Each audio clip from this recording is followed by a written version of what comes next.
Hey, salut à tous, c'est Loïc. Une chose très importante avant de commencer ma vidéo, c'est que vous vous abonniez parce que depuis quelques temps, c'est quand même un peu plus difficile d'avoir des vues et des abonnés sur YouTube et donc ça vous coûte pas grand chose et ça me ferait super plaisir. Étant un amoureux d'histoire et Halloween approchant grandement, je me suis dit que ça pourrait être sympa pour vous que je vous fasse la petite histoire d'Halloween pour qu'on comprenne tous exactement d'où ça vient. Comme on le sait tous, Halloween est le jour qui précède la Toussaint, donc la célébration des saints, et ce terme vient justement de l'anglais All Hallows Eve, ce qui signifie plus ou moins littéralement le soir de tous les saints. Et en fait, à l'origine, c'était pas vraiment non plus une célébration catholique, c'était une célébration gaélique, donc païenne. Ça se passait sur 7 jours, 3 jours avant, le jour de Samin, c'était le nom de la célébration, et 3 jours après. Et il y avait une chose un petit peu particulière, c'est qu'il y avait un feu sacré. Je ne sais pas ce que les peuples païens ont avec le feu, mais apparemment ils aiment beaucoup ça. Et ils l'éteignaient, et chacun repartait avec une petite braise éteinte, hein, bien sûr, parce qu'il faudrait être sacrément débile pour prendre une braise allumée dans sa main. Repartait chez lui, la mettait chez lui, et puis ça protégeait, selon eux, de tous les mauvais esprits. Durant cette journée d'ailleurs, selon eux, hein, toujours selon eux, on pouvait communiquer avec les esprits ou, pourquoi pas, hein, avec leur dieu. Je ne sais pas, je connais pas vraiment leur mythologie, bon, c'est ce que les historiens en disent.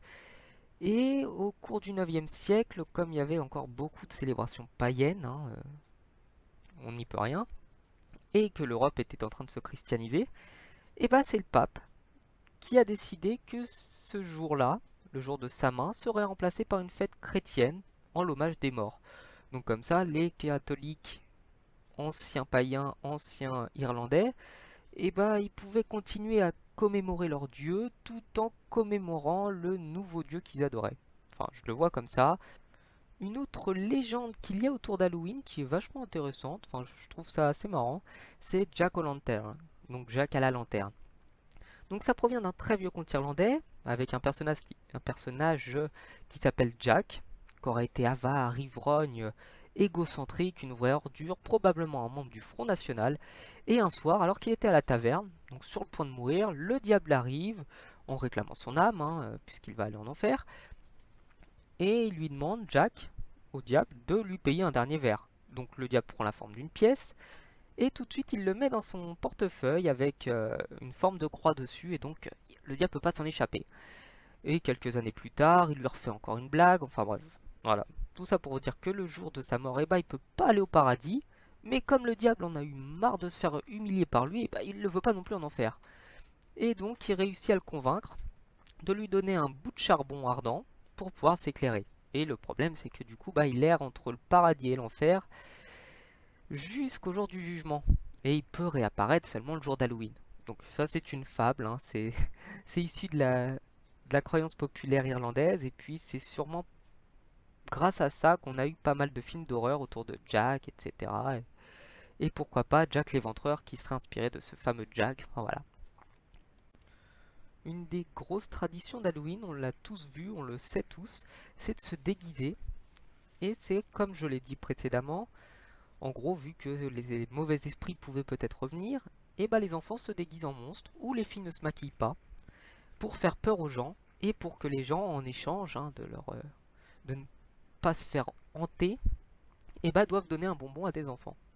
Donc ça s'est propagé, je sais pas pour vous, moi qui suis de Paris, je n'ai jamais vu personne déguisé pour le soir d'Halloween, ou peut-être 2-3 personnes comme ça.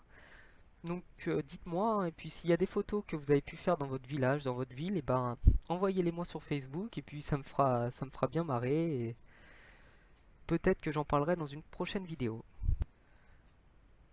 Sinon, au niveau d'Halloween, même si en Amérique du Sud ça s'est pas vraiment propagé, il y a ce qu'on appelle El Día de los Muertos, donc le jour des morts, et c'est plus ou moins pareil, hein, les gens n'ont pas envie que les esprits reviennent, au Mexique notamment, et ils font une grande célébration le jour de la Toussaint.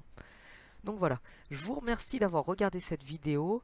Ça m'a fait vraiment plaisir de voir que la précédente avait un peu marché. Bon, j'avais profité du PSGOM pour la faire.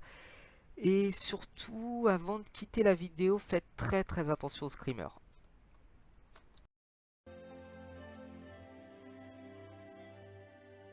Coucou.